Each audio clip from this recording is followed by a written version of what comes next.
fucking album rollout AI video. Yeah. Got the comments closed down on it, and then all types of shit. Hold on. I wanted to play Alexander Spit, but maybe these beats ain't on it like that. I don't want raps over this. We're doing Secret House right now. I guess we'll just start it from the album then. Peace. Welcome back. Tokyo-based hip-hop art and culture conversations. This is Secret House Against. I am Mega, and I'm here with... Juan Pablo Montoya. That's right. And as you can see on the screen or whatever... we are discussing the new Sideshow LP albums. Tigray Funk came out February 27th, so more recent than the last album we reviewed. Right. 62 minutes, 32 tracks. Very interesting album. Let's see here. I don't know how to get into this. Shout out to all the listeners and followers and Patreons, all the people involved. Shout out to 10K, which is, I believe this came out on. Sideshow is one of the Voltron lines of that movement. And we also covered Don't Just Stand There, his album from 2023, I believe. Yeah, a couple years back. And that was also released on 10K. That's right. And then you kicked it with him in Tokyo, right? Not briefly. Yeah. Like I wouldn't say I kicked it with him. I was talking to Mike a little bit longer, but Sideshow and Mike were out here maybe last year or the year before, and I had a really dope moment with Sideshow, and it's when I really started to deeply appreciate him more as a person. He shared some really dope shit. He also had a really dope sweater on that I was like, yo, and I think he mentions on the album and shit. But we were supposed to link up. Talking to Mike, we were going to link up at the after party, and then Mike everything left, wing went to hell. And everything got a little different. And if Sideshow looks in his messages, he probably sees something from me like, yo, where y'all at? And everything happened. I won't put any more news on that into the world, but yeah, it was an unfortunate situation. But I did link with them and talk to them for a little bit after an in-store that they had in, I want to say, Harajuku. Sure. But I was with my man MJ, and it was great. But yeah, we also reviewed the album before. Sideshow is an Ethiopian MC artist from the DMV, I believe.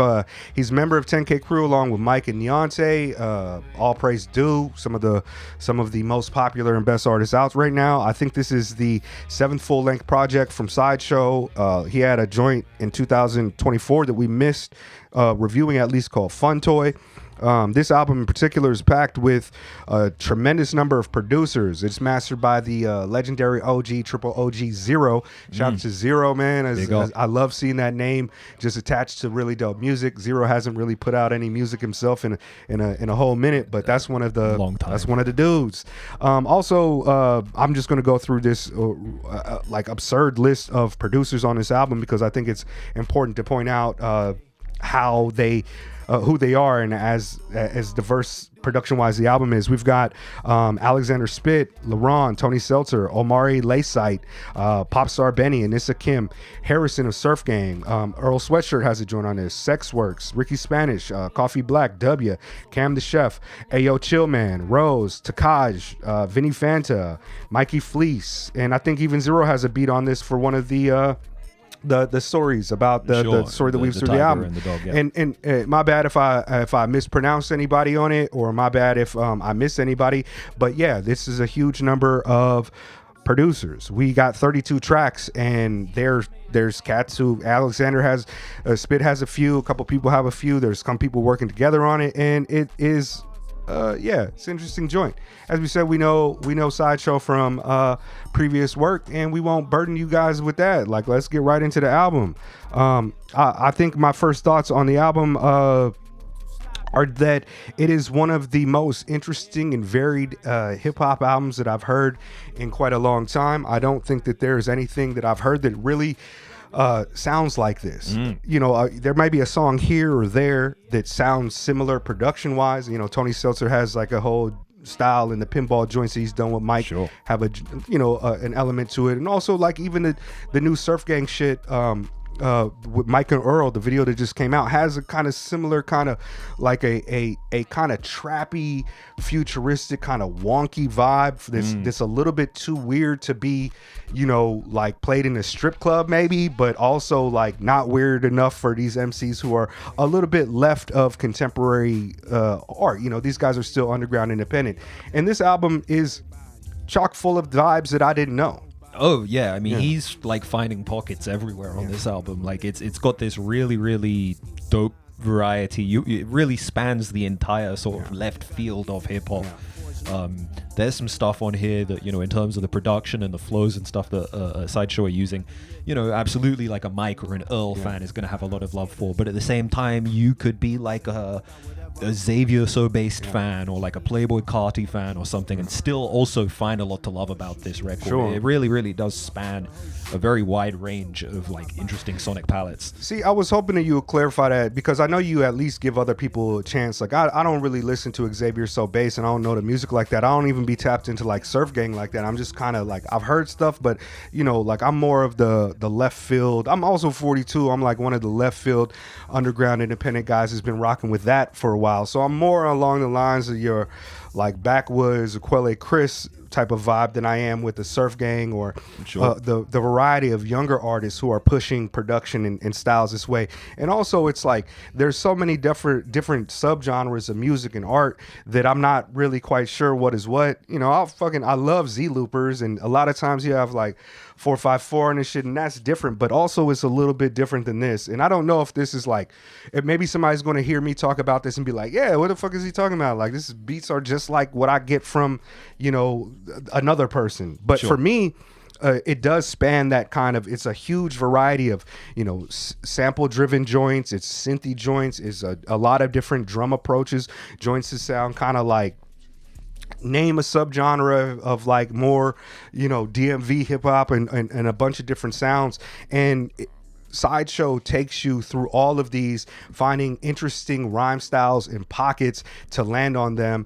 And, you know, there's a few features on this shit, but Sideshow does all the heavy lifting with the styling on the verses. And it's just really, a fantastic album. And I want to give a shout out too to the homie friend of the show, Dash Lewis. Dash Lewis also, he got 2 best new music reviews on Pitchfork right now, but he's one of my favorite writers. He's a homie friend of the show.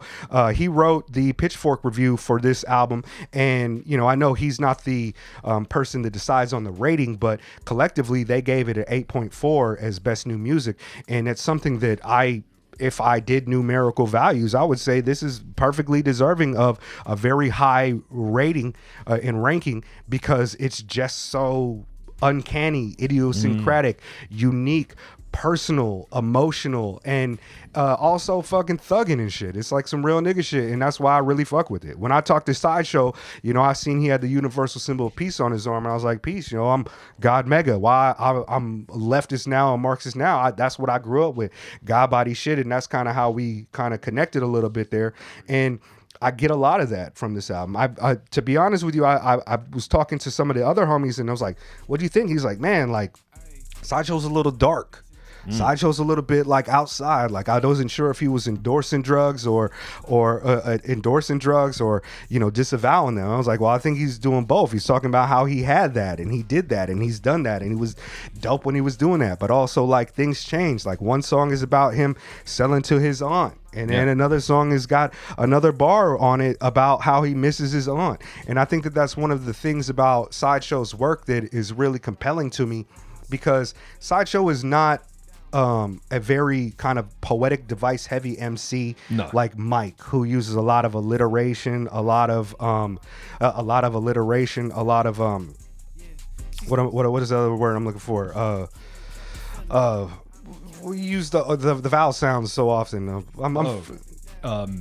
Fuck no. I don't know why. I haven't had enough coffee today, but there's not a lot of approach to that. He's also not a bar style MC who's like landing on a punchline like that. It's mostly a lot of kind of idiosyncratic stream of conscious personal shit. Finding like a dope pocket and then like an interesting flow to put over a beat that doesn't and just saying shit about being dope. Like just dope shit. Like real dope ways of saying shit. And yeah, man, it's like it's got that. It's like I feel like I could put my nephew like a Silk Money type album. I could put my nephews who are less bookish and less academic than me or less weird to me when it comes to independent hip hop shit, and they'd be like, oh, okay, this shit snaps. I fuck with this. You know what I mean? Even though I'm more listening to like West Side Boogie or some shit. You know, But yeah, this album, I almost want to discuss like track for track because there's all these unique, interesting elements.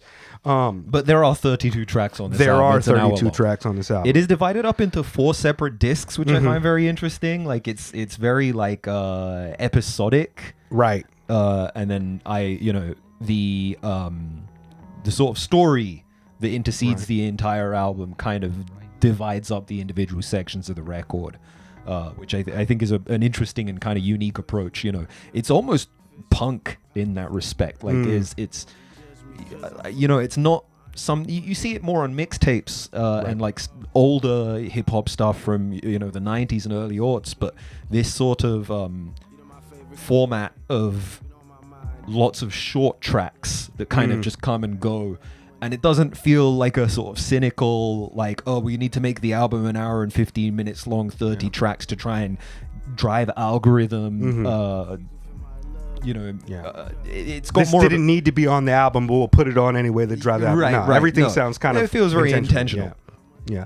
That when I was looking at the 4 disc joint, because I was looking at it on the DSP here, and I was like, all right, it's only an hour long, which is like not even a single disc for a CD, right? And so you got 4. I was thinking like, it says disc, so it's not like vinyl, you know what I mean? It's not like a 4-piece vinyl, like A side, B side type of vinyl, right?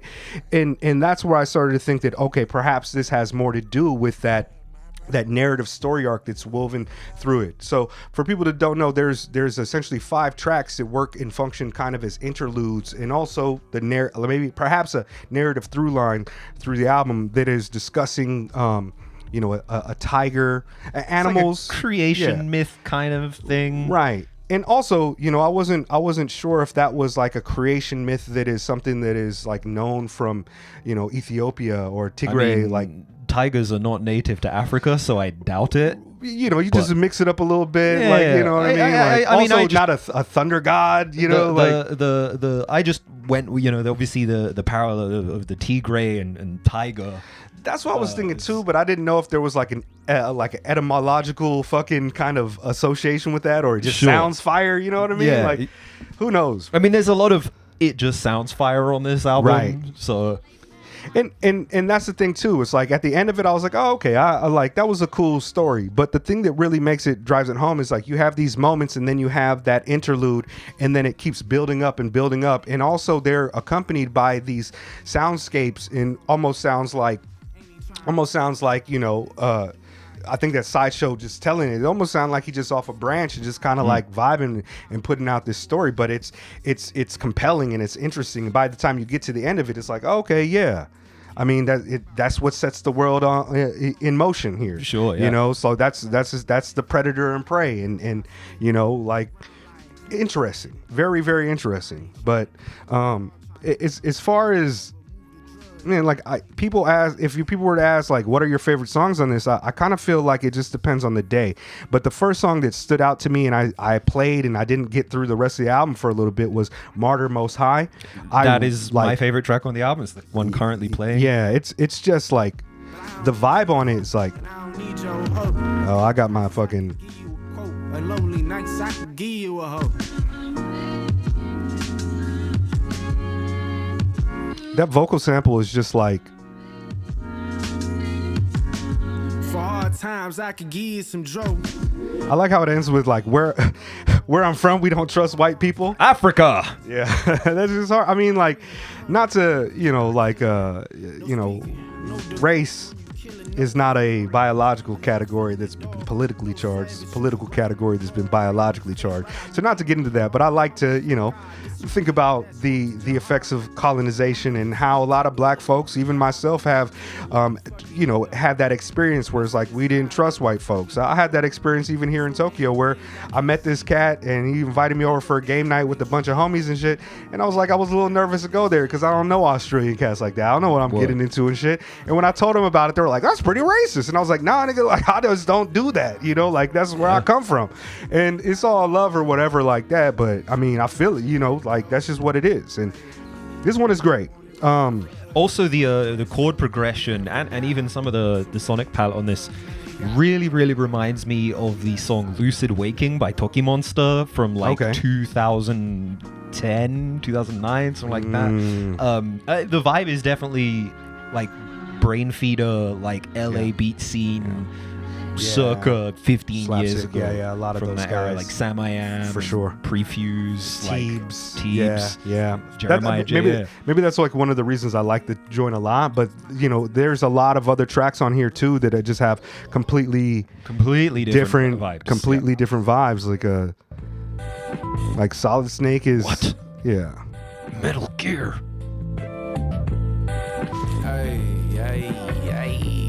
I think this is the Earl joint. Random Black Dude is his production. What? This is his production pseudonym. But you know, Elena. I think there's a music video for this. Also, I love this flute. I love, you know, also his flow. Rich bitch come from old money, think I'm handsome. You know I entertain these hoes, rap my ass off. Bitch, I come from trapping, I'ma try to get these bags off. It's like drumless. You know what I mean? Like sure. Yeah, and another one of my favorite track, Blame Bernays. You know, I'm a hoe for the vocal sample, and he also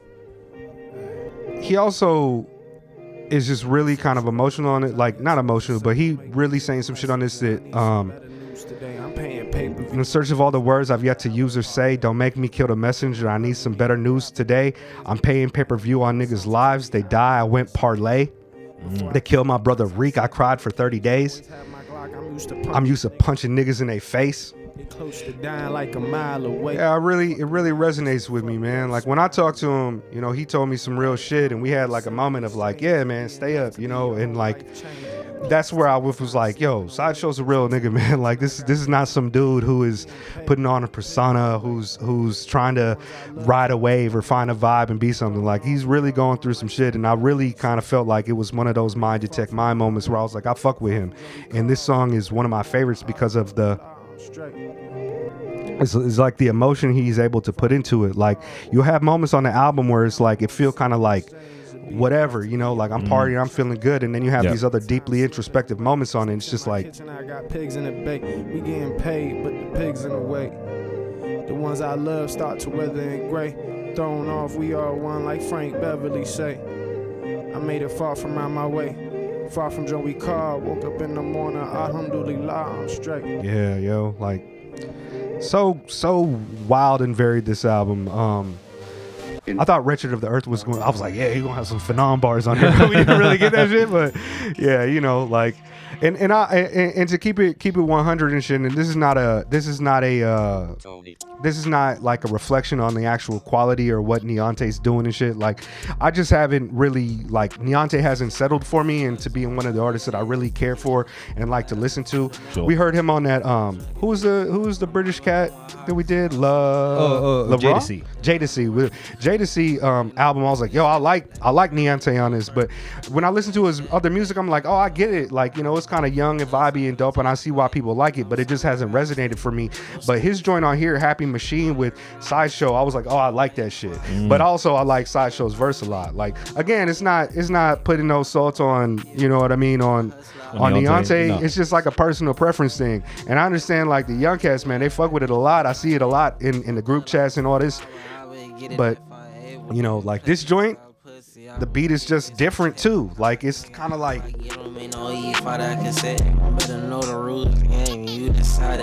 I got my it's turned up too high. The bass kind of it's peaking, real blown out. Yeah, I don't care. We'll figure it out right now.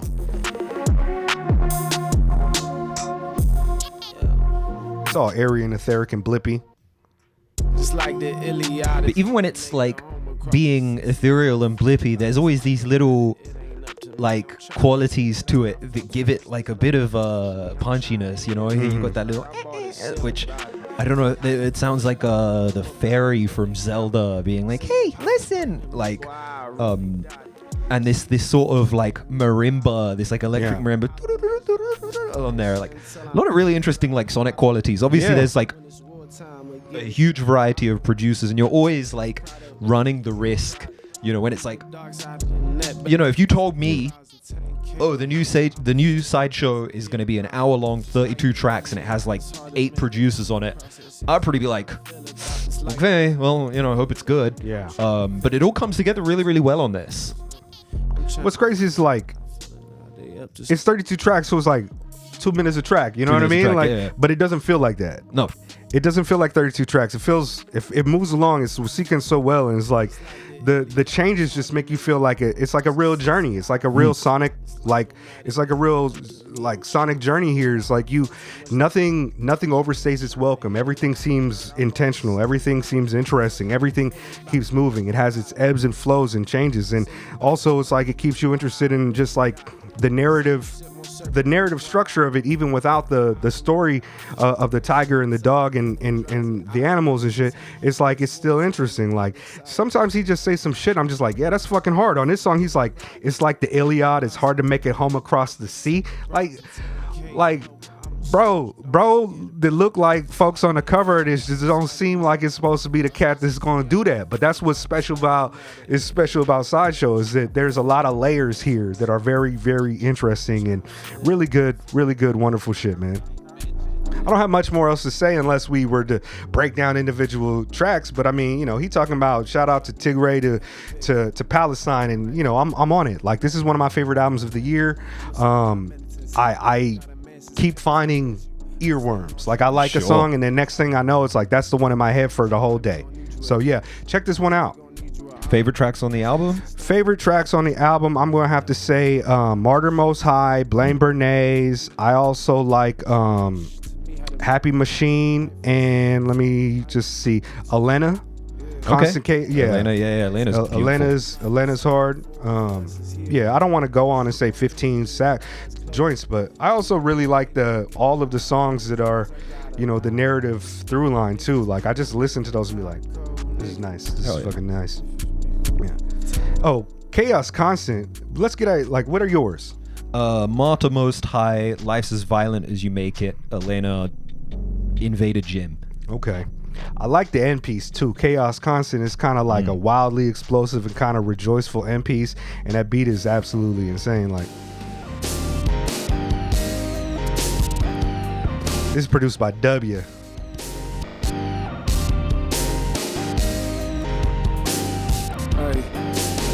Show me you got an action there. I'm stuck drug trafficking. That beat is crazy. Like, it's the little like Ableton beat repeat he's put on there that like sorry, I'm not familiar with W, but the rather than just looping every now and then, you get these little like. I don't know if they used a Chaos pad or what, but like, yeah, it's fucking ill. Yeah, let's get out of here. Secret House Against, Tokyo Bass, hip hop, art, and culture. Hit the like, subscribe, fucking put some snaps on the Petro. It's folks out here doing stuff. Yeah, we also have a Discord. Join it if you're not a fucking sucker. We letting people back in again. But we reserve the right to exit you from the premises immediately for fuckaroo. Africa. I'm smoking all day, I'm locked in with the Marleys and the Farleys. On a strong jam, try to keep gonna get retarded, baby. I roll a strong J, forget what I was mad about. Girl, I'm the wrong man for back and forth.